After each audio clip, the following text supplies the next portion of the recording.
I love that countdown. How you doing? Everything well? Matt Shepard, Sean Man. Baligian. I Glad was hoping you were going to say, hi there. Hi. Hi. Hello. Hey. How you doing?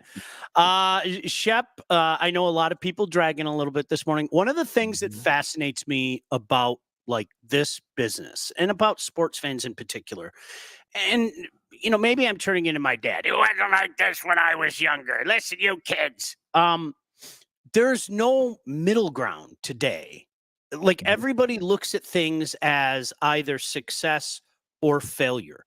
And I think both things can be true. And I think that both things are true about the Detroit Red Wings. And I'm sure many of you are still licking your wounds. And Shep, I hate to do it again, but we hate to tell you that we told you so. But I had a feeling that RW would come into play. We talked about it weeks ago. Here we are sitting here today. But I'd be interested, Shep. We had a great conversation with everybody out there last night for a long time in the aftermath of the Wings win that turned out to be a loss. I'm in. Where are you at with all this right now? I want to hear Shep's perspective on this. Well, first of all, full props to you for the RW. You did say that roughly 2.5 weeks ago. You said it's going to come into play, and you're 100% right. It did. No, I'm not. I'm patting yourself on the back. It's just if people are listening, if people want to have a little bit of an education on that stuff, it's an important thing to remember. I believe that, as you and I have talked about before, expectations can change. There was a time, when you're up 9 points at the end of February, I expect you to close the deal. I don't give a crap how many times you've been there before. Your coach has been on a staff that's been there before. You've got plenty of players on this team that have been there before. I think there's a misconception about this team that everybody's so young and, oh, Steve, they said it on the postgame last night. We're at the end of the rebuild. Wait a minute. Hold on a second. How many teams rebuild by signing long-term deals with guys like Andrew Kopp and JT Comfer and Olimata, although it's not a long-term deal? You understand where I'm coming from, right? Yep. So I believe expectations can change. I think they did change. They should have changed. You pointed it out 2 weeks ago that Steve Yzerman reportedly went into the room, had a very stern talking to his coaches and his players about reaching the playoffs.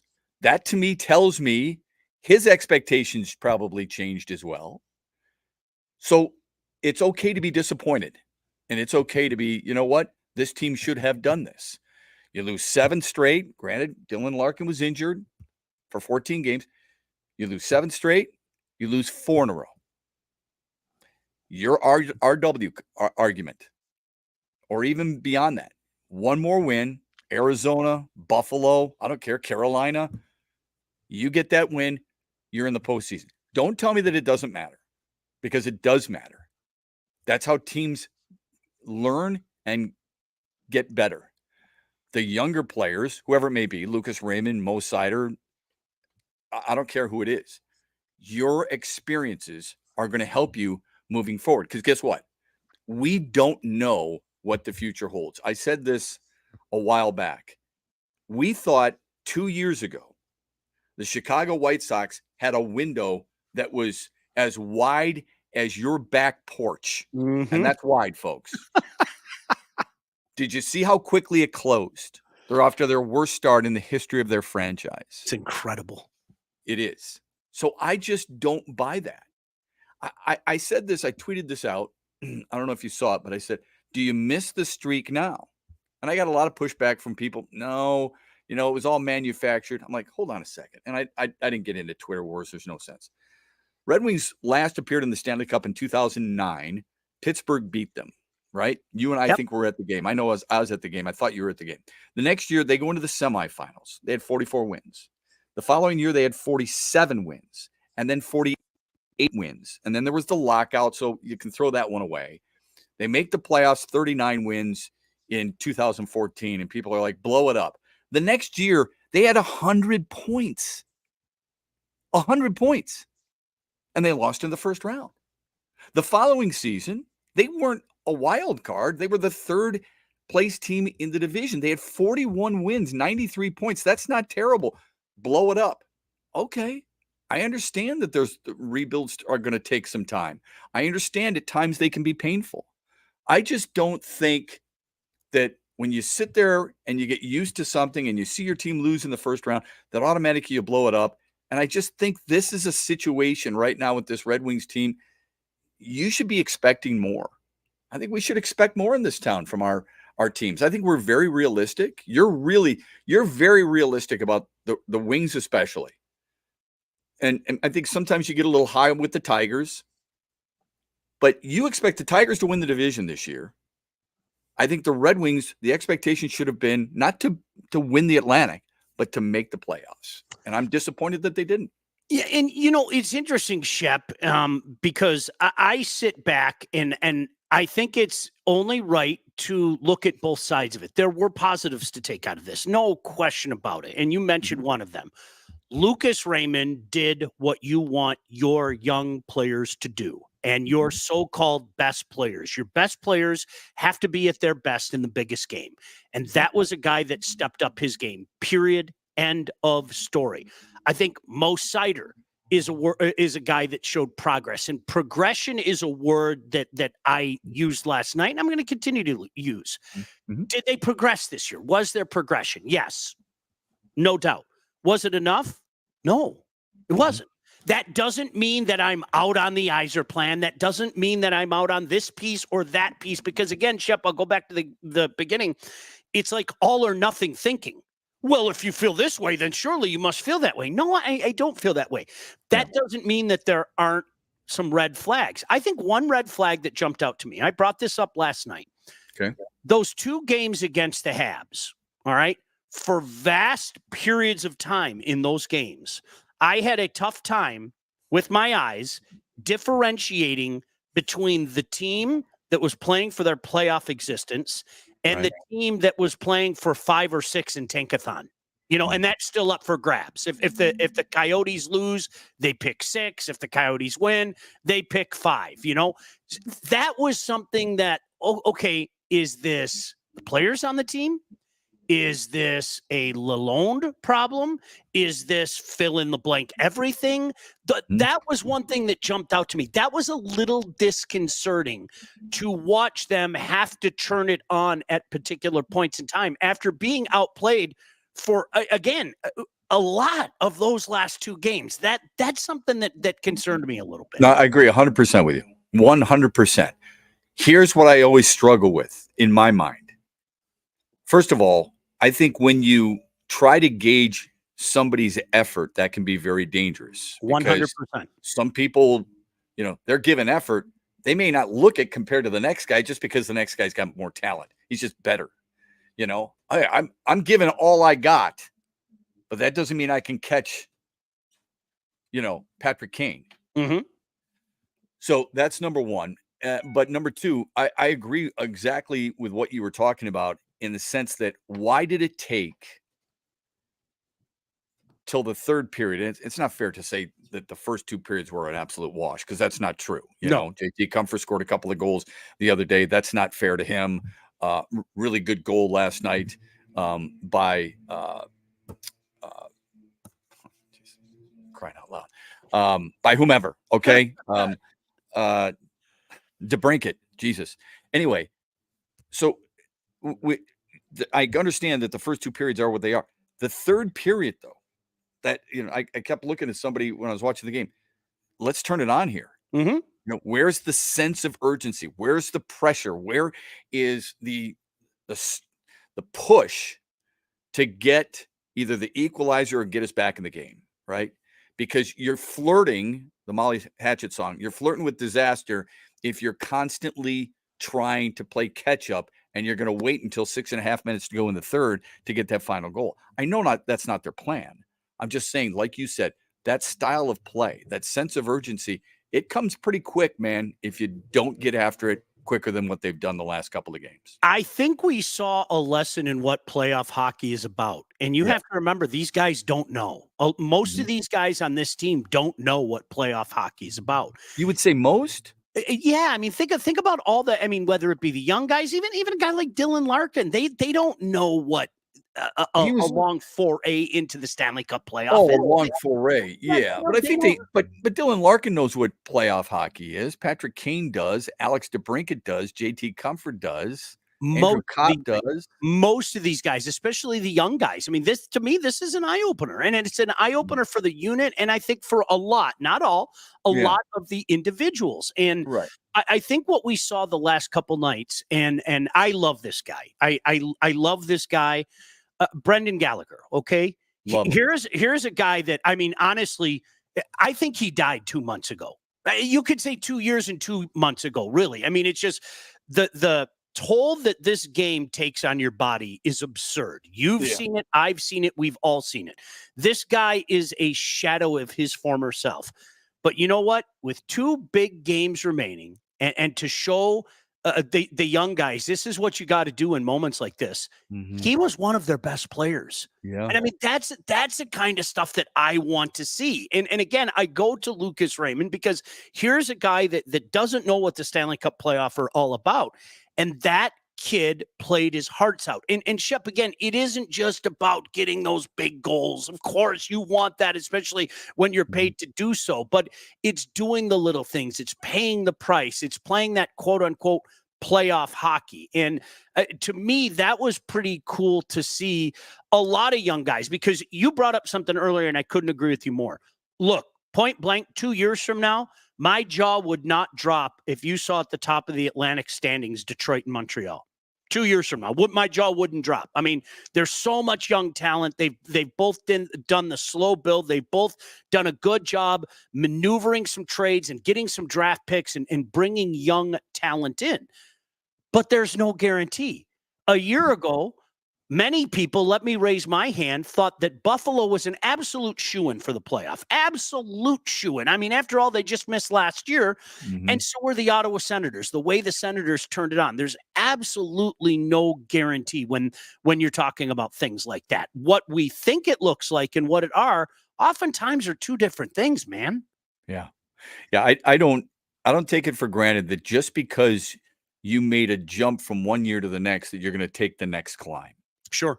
In Detroit, what do we always use? We use the Pistons all the time. When you and I were kids, the Pistons in 1985 and 86 and 87 had to take their lumps. They had to learn their lessons from Larry in Boston before they actually made the finals. And then, God forbid, there's no way you're going to win it. You had to learn from Magic Johnson and the Lakers before you could win. Bull. Because Magic Johnson didn't learn from anybody his rookie year. No. Did he? No. So I don't buy that. Well, Michael had to get by the Pistons before he could learn how to win. Those guys know how to win. They just didn't have as much talent. So I think with the Red Wings, and Sean, you can poo-poo this all you want if you want. I just don't. I thought they had enough talent to at least make the playoffs. And then you never know. The difference, as we both know, was Charlie Lindgren of Washington. When you allow just 9 goals in the last 6 games, that's a big reason why Washington was winning. You mentioned big goals for Lucas Raymond. And big goals are not just in the last couple of games, but like you mentioned, he was playing really well over the last 14, 15 games. Who scored for Washington last night? Ovechkin and Oshie. Now, Oshie's was an empty netter. But they rose to the occasion. I think a lot of Detroit's players rose to the occasion. Here's the question that the Red Wings and Red Wings fans have to answer. And it's not an easy one. And I'm not saying it's necessarily one that you can answer right now.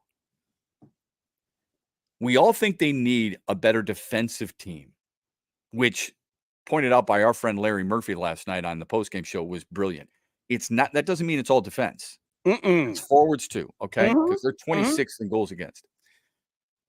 How do they add to their top 6 as well? Because if you look at, I think you and I talked about this 3 weeks ago, JT Miller's the second line center for Vancouver, who won the Pacific last night. What's he got, 39 goals or something like that?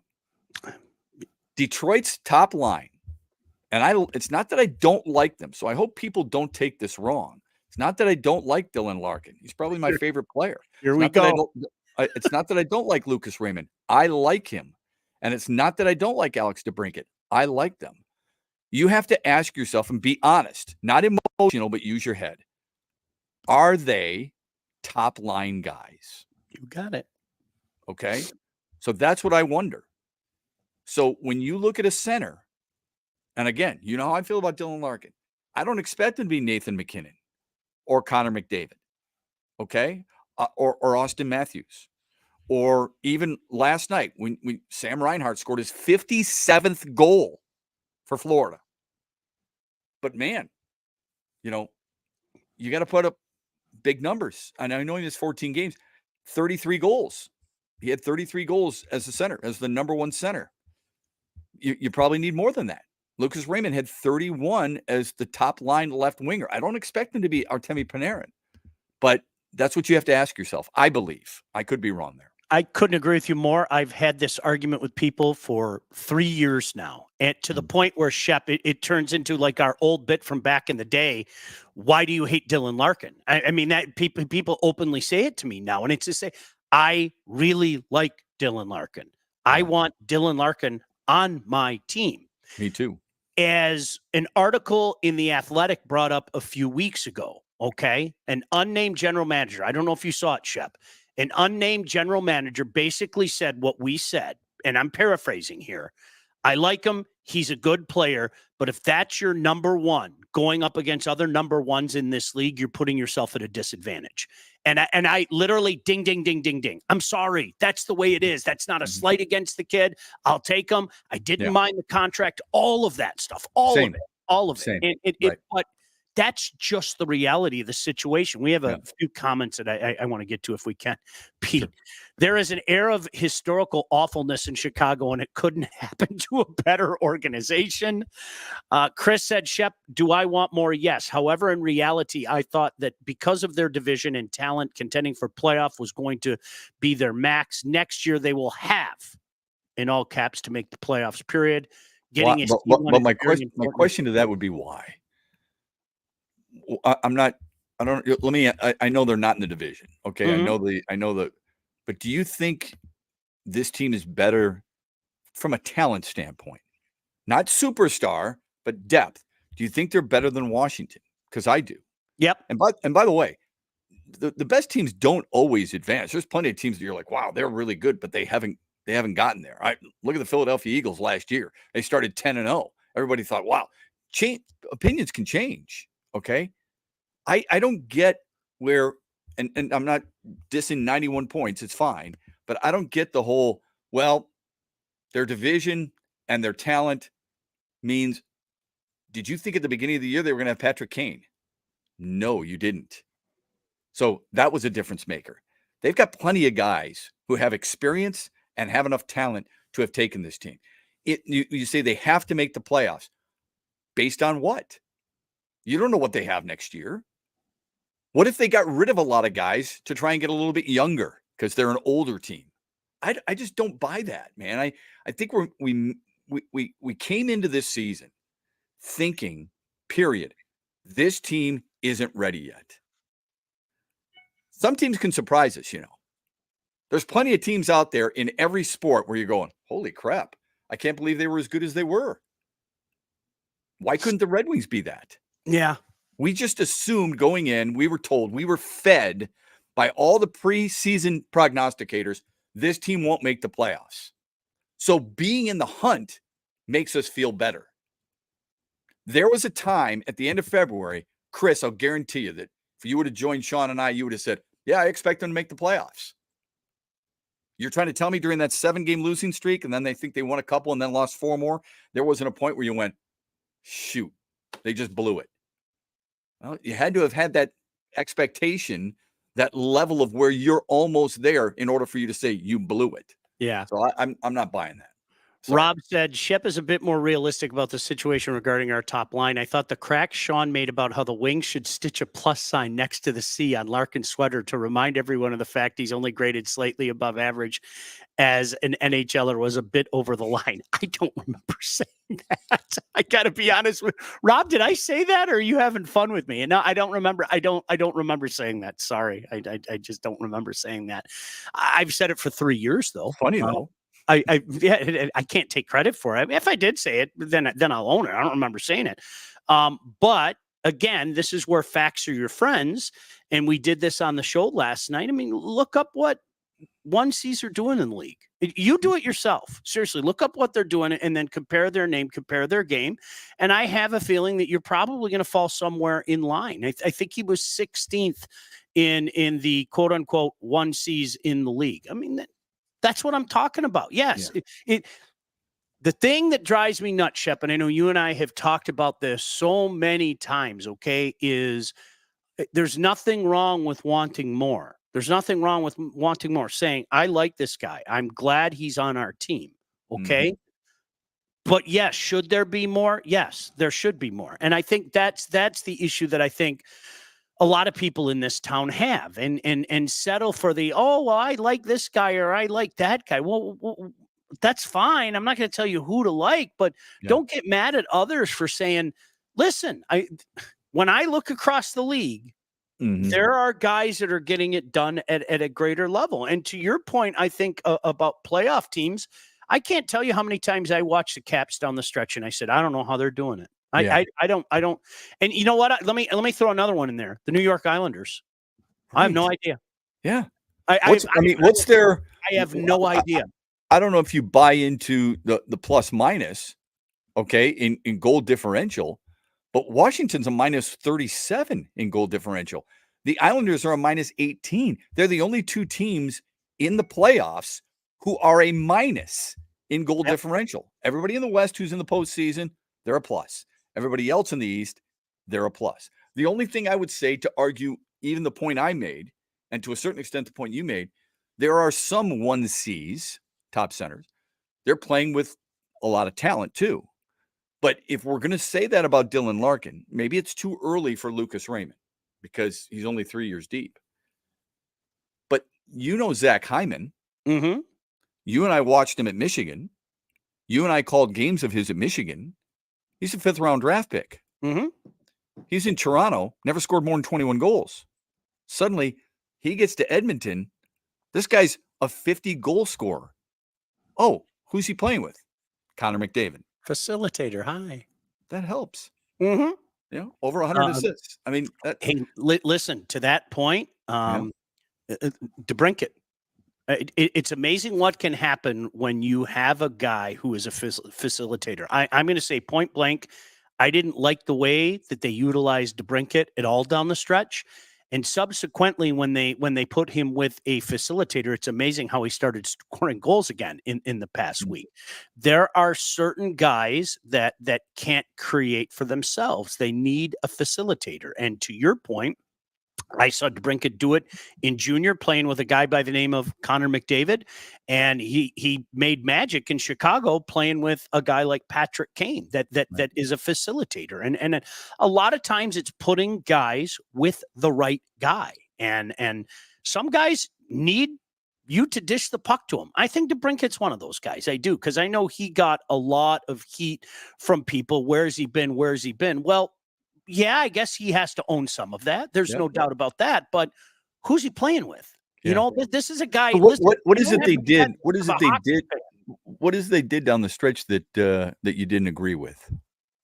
I think that he should have been playing with Larkin, like constantly. Honestly, I really do. I think he should have been playing with Kane. He's a guy that needs the puck. He does. He needs. I hate to keep going back to this word, facilitator. He needs somebody to be the facilitator that's going to get him the puck. There are certain players out there that, you know, they're not going to dance through people. They're not going to dangle through people. This is a get him the puck. But some of that was because Larkin was hurt too, right? Absolutely. Absolutely. Then therein lies, if you know that, and I would guess most people who follow hockey closely like you do also know that he's not a dangler. He's not a guy who's going to carry the puck from his defensive blue line into the opponent's zone and set things up. That's Dylan Larkin. Patrick Kane does a really good job of that off on the wing. So knowing that, if that's kind of an indictment on coaching, if he's not playing with somebody like that, and he has that opportunity. Now, I think for the most part, correct me if I'm wrong, he was on the Larkin line just about all year long, except when Larkin was hurt. Mm-hmm. Yep. And that's unfortunate. And you know what? So what do? You have to mix and match, when a situation like that comes up and say, let's put my guy in the best position possible to maximize what he can do. 100%. 100%. So I had this discussion with somebody, I think it was yesterday, when they were talking about Lalonde, and they were asking about, whether or not he's a good coach and what makes a good coach. And I said, one of the things that makes good coaches, I don't care if it's hockey or whatever sport, is putting their players in the right spot to succeed. That's one of the first questions I believe Steve Yzerman and his staff have to ask themselves about their coaches. Did they, for the most part, put their guys in the right place to succeed? Can I use another example? Of course. Why were so many people upset with Monty Williams of the Pistons at the beginning of the year? Mm-hmm. He's playing Killian Hayes over Jaden Ivey. And what did people say? That is not a way to show your team you're putting your guys in the best place to succeed. It's not a starting point guard. 100%. Right? So 100%. So that's the question. Do you think generally now he's put his guys in their best positions to succeed this year? Down the stretch, no. Okay. No. Flat out. No. As Tony said, he didn't play with Larkin. It was DeBrincat, Perron, Raymond, Kane all needed to play with Larks, but only 2 can. I think you have to look at each situation differently, and you say to yourself, why did you bring Alex DeBrincat in here? Alex DeBrincat is a kid that scores goals. How does he score goals? How does Alex DeBrincat score goals? He has a facilitator, a guy that can get him the puck. He's got that sweet spot. It reminds me of Ovi. Everybody knows the general vicinity Ovi's going to be in. You can't stop him. Cole Caulfield in Montreal. Everybody knows where he's going to set up, okay? You can't stop him. And what's happened in the last couple of years is Marty St. Louis has worked with Cole Caulfield to do a little stutter and get himself, create some more space for himself. And now you're seeing him playing with like-minded individuals and young, talented players like Nick Suzuki and Slavkovsky, where as he winds up and he draws that other defenseman over, he'll slide the puck over. And then all of a sudden, he's the facilitator for those other guys. And you've seen Slavkovsky's game go like that because of it. So it's interesting. Mike said the Wings played as well as they could with the roster they have now. They have to continue to improve the roster, maybe a better goaltender, experienced defenseman to help mentor Seider. 2 more impact players with size and grit. Yes, they could have made the playoffs, but they would have been out in the first round. How do we know that? I don't like their chances against the Rangers, but I can't gaze into the crystal ball either. I don't either. And he wrote Seider and Eriksson. I know he meant Edvinsson. Yeah, I know who. I don't. The assumption that you're going to get beaten based on your seeding is flawed. And for years, we have seen it flawed. Last year, I know it's different because Florida had better goaltending. Florida had 92 points last year. They played against a Boston Bruin team that set a record. Historic. An NHL record, a historical record. How many people go, we're just a sacrificial lamb? And they beat them with Game 7 in Boston. They had 135 points last year, Mike. A 135-point team lost to a 92-point team. I'm not saying Detroit would have beaten the Rangers, but I can tell you I don't know. And I can tell you you don't either, just because it's based on that. Would you have ever thought Las Vegas would have gone to the Stanley Cup Finals as an expansion team? Hell no. We can go on and on with teams that upset other teams. You're like, how the hell did that just happen? How did that team beat that team? We're just a sacrificial lamb, whether it be the regular season, Lions against the Chiefs, or a postseason team. Whatever. I'm not buying that. I'm sorry. You're not going to convince me. 8 times the number 1 team, the President's Trophy winner, lost in the first round. It's amazing. So tell me the philosophy on why you think they would have been out in the first round. Based on what? I'll use the team they played the last 2 nights as an example in just a second. I want to get to a couple other comments. Rob said, I'm old enough to remember when Yzerman was going to Ottawa for Yashin because Yzerman couldn't get it done. Time out. I hope, Rob, that you're not directing that at Shep or certainly not me. And this is why I'm going to use that as an example for what we talked about at the beginning of the show. All right. The all or nothing thing. Let me say this as crystal clear as I can. I like Dylan Larkin. Dylan Larkin can be on my roster anytime. What we have a tendency to do in this town is to say that somebody is something they are not. Right. He is not a one center. He isn't. But that's okay. That's okay. I don't want to see him traded. I don't want to see him go anywhere. You know what? If you're going to trade him to Montreal for a bag of pucks. I'll take him. You know what I mean? So that's that, Shep. That's that all or nothing thinking I think a lot of people utilize. I like Dylan Larkin. I didn't mind the contract. I trusted Steve Yzerman when he gave the contract.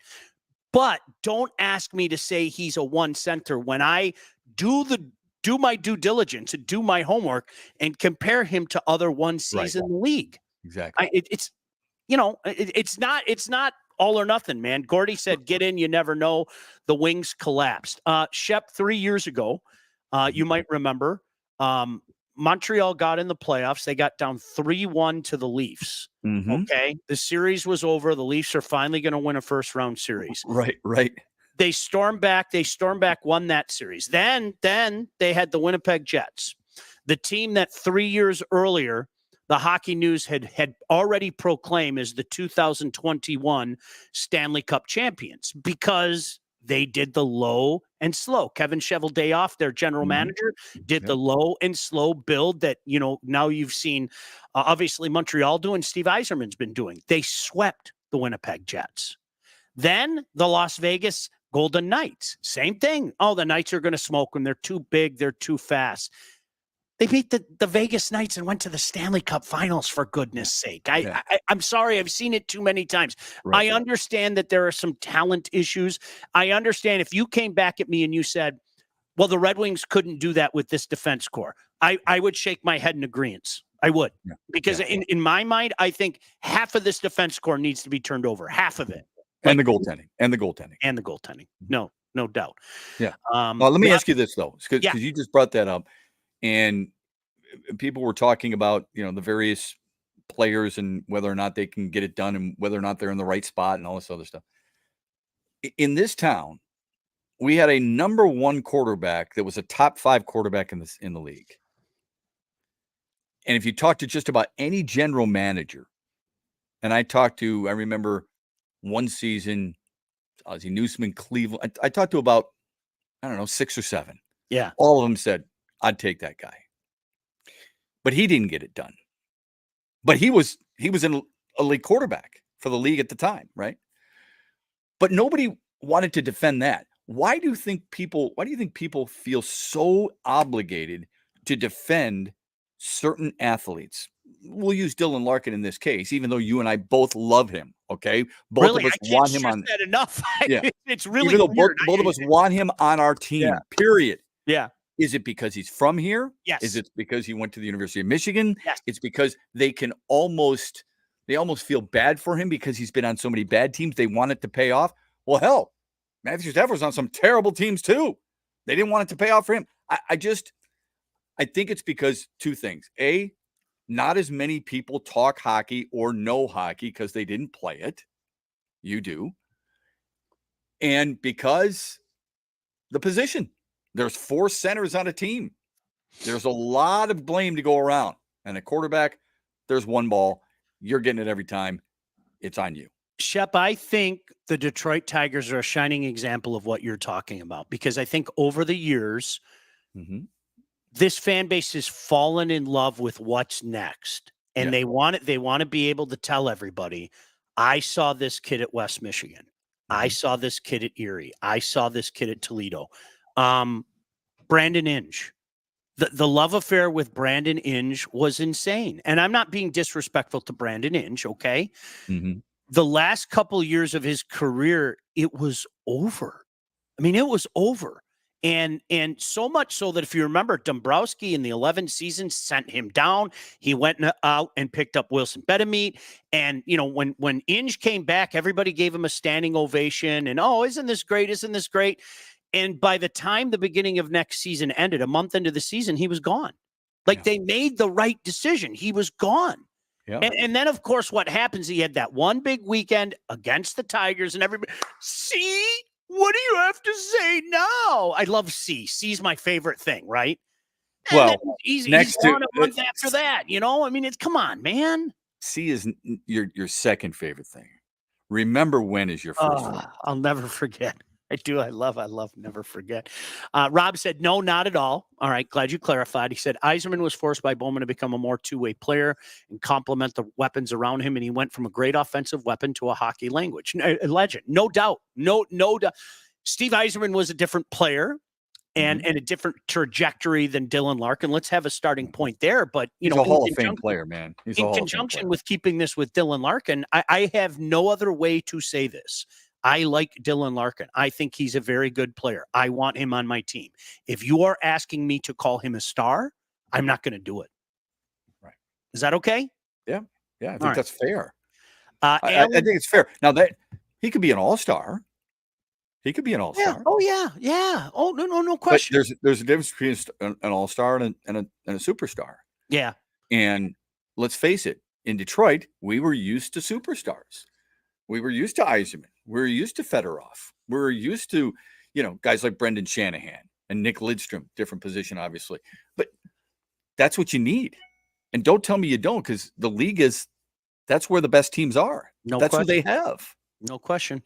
I want you to consider this. I have to tell you about our friend at Legacy in just a moment, Shep. But in the meantime, I want you to consider the question that Alan just asked. Pour in the D zone, pour in the neutral zone, talent or coaching. So consider that for a second while I tell you about our friends from Legacy. And I made this plea last night. Do me a favor.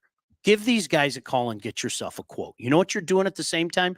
Not only are you helping us out, because the reason why we can do this, Shep and I can do this, is because of great people like Legacy Partners. So it helps us out. Most importantly, it's going to help you out because they're going to save you money. They're going to get you better rates like they have for thousands of Metro Detroiters already.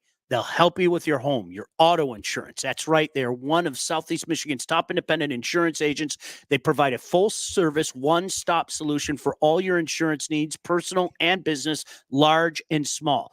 The Legacy difference is they have gone in and fixed mistakes that other agents have made. They ask the right questions to get you the right coverage put in place to properly protect you and save you money. So while I'm asking you, if you enjoy what we do, to support us by contacting them, in essence, you're supporting yourself. Give them a call.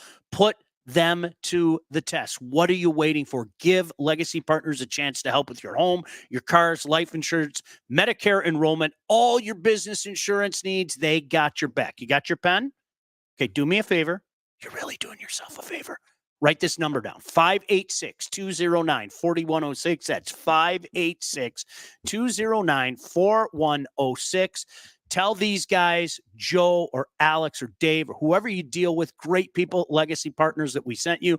You can also go to legacypartnersins.com to get started with your new quotes. They got your back. So do us a favor, support the people that support us. We love doing this, really, seriously, truly. And because of the fine folks like Legacy Partners, that's how we can do it. All right, Shep, did you like the question? Alan's question. Pour in the D zone, pour in the neutral zone, talent or coaching? Yeah, I liked it. I think the easy way out is to say both, but I would say it's more talent. I agree. How about you? I agree. You would agree? Okay. I have some flags. I've already discussed a little bit about Coach Lalonde, but let me also say the same thing that I said last night. In no way, shape, or form do I think that 2 years is an adequate time frame to judge him in a pass-fail situation with what he's had at his disposal. I don't think it would be fair to jettison him out of here in any way, shape, or form. I don't. Not at all. I can't stress that strongly enough. Here's what my question would be to anybody. If not him, who? Because I don't think you can necessarily ask the question without having an answer. And the other thing is, when you look at this team and we talk about the roster, it's not that it doesn't need upgrading, it does. Where and who? How much money are you going to have to spend? Where are you going to spend it? Who's going to be that next person? Because we've talked a lot about goalies over the last few weeks, and rightfully so. You and I think, believe that they have a number of backup goalies. Mm-hmm. I think Reimer and Husso and Lyon are all solid number twos. They don't have a guy who's ready for the number one role in their system. They really don't. Nope. So that's a bit of an issue. And let's be honest, and I know you don't want to lay this at the feet of Steve Yzerman, and I understand why, but it's not like his goalie acquisitions have been great acquisitions. No, sir. All right? It's been lacking. So that's an issue. But primarily on the blue line, what are you going to do to get better? Because Jeff Petry's, I believe, has another year. Gostisbehere is available as a free agent. You've got Oli Mata for at least another year. I thought they signed him to a 2-year contract. I could be wrong, but I think that's what it is. Obviously, you got your young guys, which are great. What are you going to do there? How handicapped are you in that situation? No, it's a great question. It's not as easy as just flipping the script. Right. It's easy for me to sit here and go, half of that defense core should be turned over. Legitimately. Half of it should be turned over.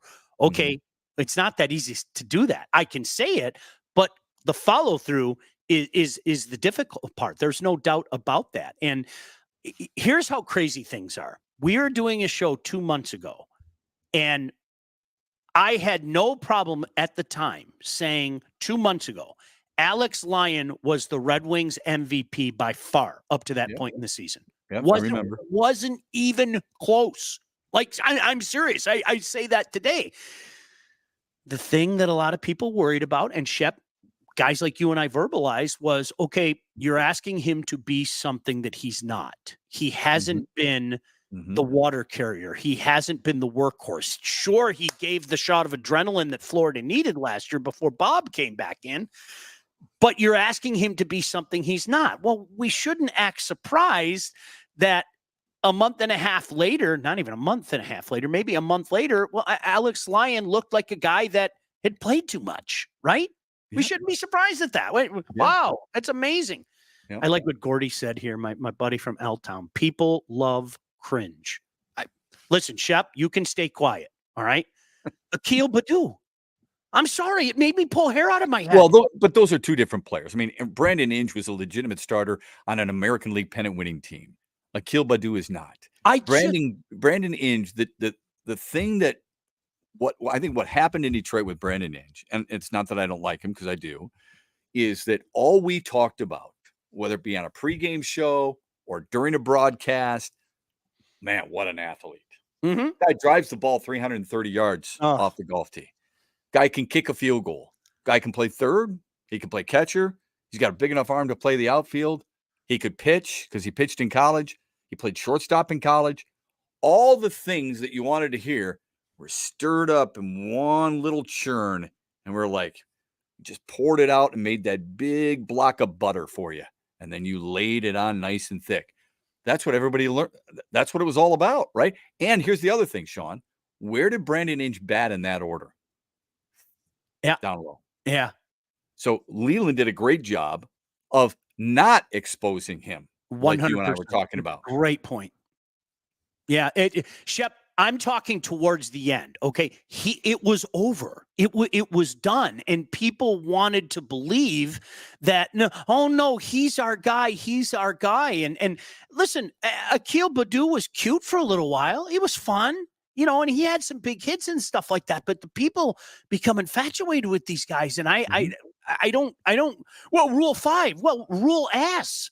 Like he doesn't belong in the major leagues, man. What are we doing? Like, really? Yeah. So you are really sitting here saying the Tigers have a legitimate shot in the Central Division. You don't put a guy like Akil Baddoo in the position that they did constantly, and they had to, because at the time they didn't have a whole heck of a lot. But right, exactly. My son and I have this fun game. We play. What am I missing?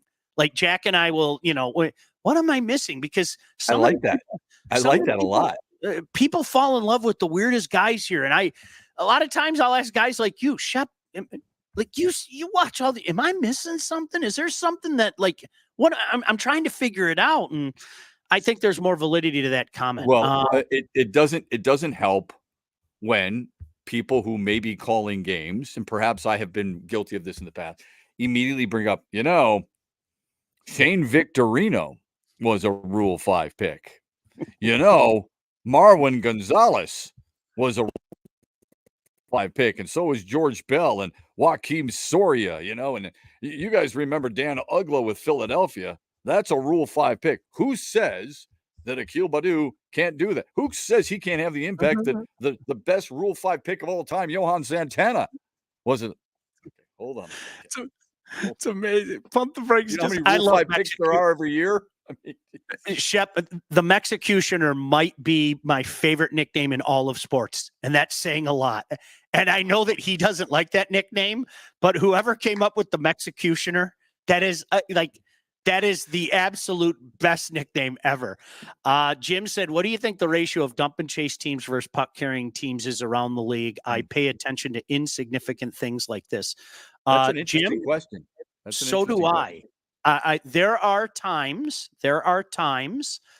that the Red Wings fall into, I'll refer to it as the Jacques Demers era of Red Wing hockey. And I don't want to be disrespectful to it, Shep, because for those of you that didn't grow up in it, what he did taking that shit show that was the 85-86 Red Wings and getting them to nearly win the division the next year and go to the conference finals, they're memories that'll last a lifetime. I mean, Jacques came in and did it, but that was the style of play. Okay, boys, we're going to dump it in. We're going to go chase it and everything.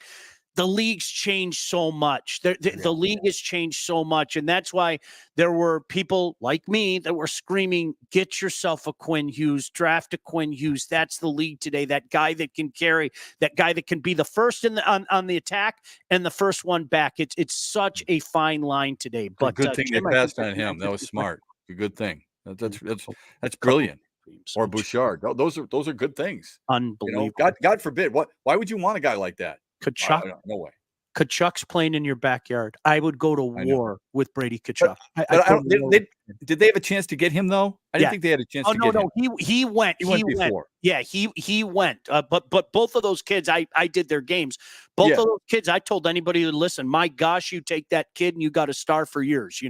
Right? But Brady. I think he's the best pick. Fourth to Ottawa, right? I think fourth, third, or fourth. I can tell you this. I think he's the best draft pick out of that class. Oh, stud. Gosh, I love that kid. But are you trying to tell me that you want, if you had it to draft over again, you wouldn't take Philip Zadina? Do you want to fight? I mean, come on. Gordy said, is there better coaches available? Why not upgrade the coach if you can? You would upgrade any position if you could. It might not be fair, but it's the pros. If you could upgrade, you do it. Great text. Great point, Gordy. Yep. That's great. Listen, I'm biased. But who are those coaches? Yeah, listen. Are you going to bring in a Berube? Are you going to? How about Joel Quenneville, who's been sitting in mothballs for a few years? How about Barry Trotz? Barry Trotz. Try to talk him out of it. Right. As I said, for me, and maybe I'm putting too much into this. I've never, not once, had a conversation with Steve Yzerman about this, but I like to look at a guy's tendencies, and his tendencies are Guy Boucher, who was the hot name at the time. It didn't work. It hasn't worked in a couple of spots. John Cooper and Coach Lalonde. What do all three of those guys have in common? First-time coaches. Now, that doesn't mean that his next hire is going to be a first-time coach, Mike Vellucci. But it would be wonderful, if you have an opportunity, if you think this guy fits exactly what you're going for. GW, I agree with you 1,000%. Doesn't it matter on the team?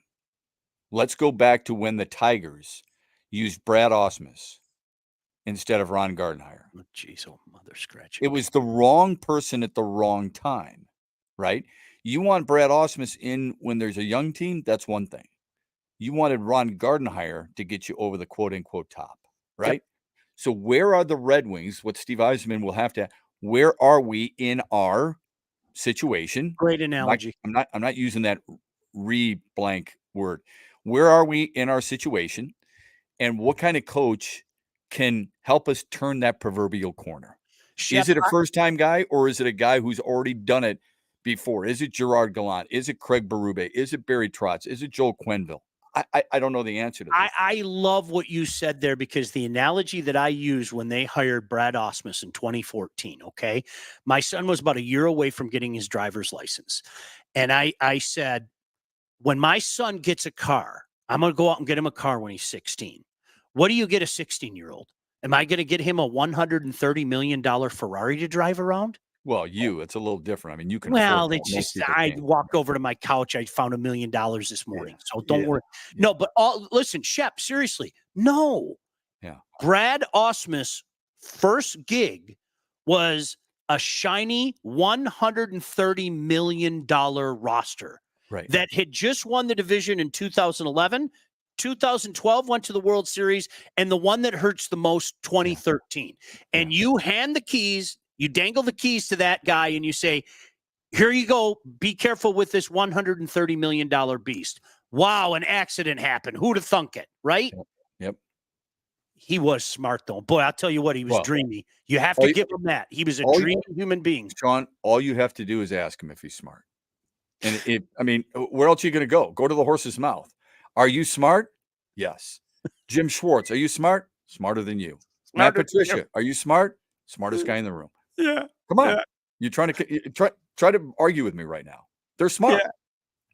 Let me tell you about our friends at Wealth Advantage. I'm going to say the same thing. Listen, these guys have been with us for day one. Do me a favor, give them a call. And in the process, you'll be doing yourself a favor, because if you're ready to take charge of your financial future, those guys are going to help you. Who are those guys? Those handsome brothers, the two behind the Wealth Advantage Group. They are located in historic downtown Northville and owned by two brothers with over 20 years of industry experience. They understand that your financial goals are as unique as you are. That's why they offer personalized expert guidance to help you navigate the complexities of financial planning.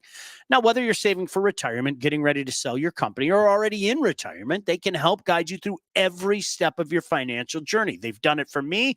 That's how I find $1 million in my couch. They work with clients throughout all stages of life and have clients in over 20 different states. The investment world is a complex one, so if you're ready to start taking your finances more seriously, it might be time to work with a couple of experts. Reach out to these guys, the Wealth Advantage Group, at 248-773-8574. That's 248-773-8574, or view their website at www.thewealthadv.com. Can't thank my buddies Mike and Jeff enough. Yep. Thanks, guys. Appreciate do us it, a favor. Give them a call. You'll be doing yourself a favor as well. Gordy said that one hurt, Shep, but you nailed it. It might have cost us a couple World Series. Shep, one of the worst moments in my sporting fandom life, okay, was that Sunday afternoon where at the exact same time, it's funny that you mentioned Jim Schwartz. At the exact same time that Jim Schwartz was telling his Buffalo Bill players to carry him off the field because he's such a douche, at that exact same time, that happened. You know that. You know that happened. I'll be the guy that narks on everybody. Hey, guys, Detroit kind of screwed me over. Can you carry me off the field and make everybody think that you guys love me? What an ass. But anyway, listen. He's doing the same thing in Philadelphia now. Come on, dude. At the exact same time, the Tigers are in the process of getting swept by the Orioles. Like, seriously, I mean, you saw everybody coming out of Ford Field, and there was just death. It was like being at a funeral, because whether people wanted to admit it or not, you had the feeling that run for the Tigers was over. The era was over. Yeah. And I will never forget, they come back, and Bob Vergales, I don't remember, the old PA announcer. He says, hey, Tiger fans, we're coming back for the 9th inning. Show everybody your excitement. And most of the crowd sat there like this, right? There's my little daughter, all of 8 years old, just going nuts with her pom-pom, screaming it's the greatest day of her life. And Jack and I looked at each other and went, oh, to be young and dumb again. Innocence. Oh, innocence, to be young and dumb and innocent again, because you knew That was it. It was over. It was, especially with, you know, Mensa at the helm.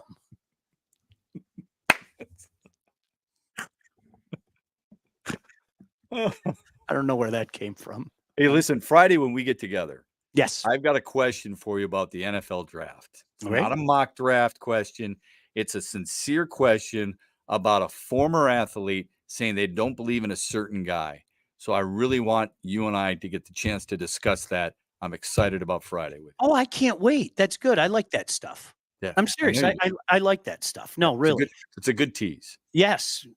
You've done this before, haven't you? All right. Before we get out of here, can we tell you about our friend Lindsay Broadwell as well? I'm going to say the same thing. Lindsay, thanks for being with us. And if thanks, you Lindsay. are looking to buy a house, sell a house, do both, you need to contact the right agent. There she is, Lindsay Broadwell.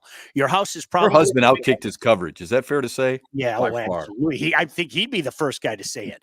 Your house is probably the biggest investment you'll ever make, and that's why you need a pro. Lindsay grew up here on the mean streets of Northville. She's expanded her team all over Southeast Michigan. She's an expert in all facets of the business. So when it's time to move, our friend Lindsay and her team will make sure to get the most out of your house, and everything goes smoothly when finding your new home. Buyer, seller, first-time buyers, doesn't matter. Make sure you contact Lindsay at BroadwellHomes.com. She will help you with everything from start to close. Licensed realtor at Real Broker LLC. Start your search today at BroadwellHomes.com. Yes, Shep, we'll be talking about the draft again on Friday. I want to tell everybody, make sure you go to visitdetroit.com. Know before you go. It's going to be busy down there, okay? So I think our friends at visitdetroit.com and, of course, with the Detroit Sports Commission, want you to be prepared. Get the NFL One Pass app. You don't know. I'm serious. I've been to a draft, Shep. I'm sure you've been to one. You don't know how crazy it's going to be. So certainly want to give them a plug before we get out of here. All right, Shep, will that do it? Any last thoughts from you? No, I'm excited about Friday. We're going to shift it up a little bit. We go from hockey. Always enjoy the hockey conversation, but football is going to be a lot of fun on Friday. Yeah, looking forward to it. Thank you, everybody. Rob, thanks for the kind words. Great stuff. Stay safe from Todd. Thank you. 24 hours later. Todd, thank you very much. Appreciate you. See you on Friday. Thanks for checking us out. Help our advertisers as well. They're our partners. We wouldn't be here without them. Have a great day, everybody.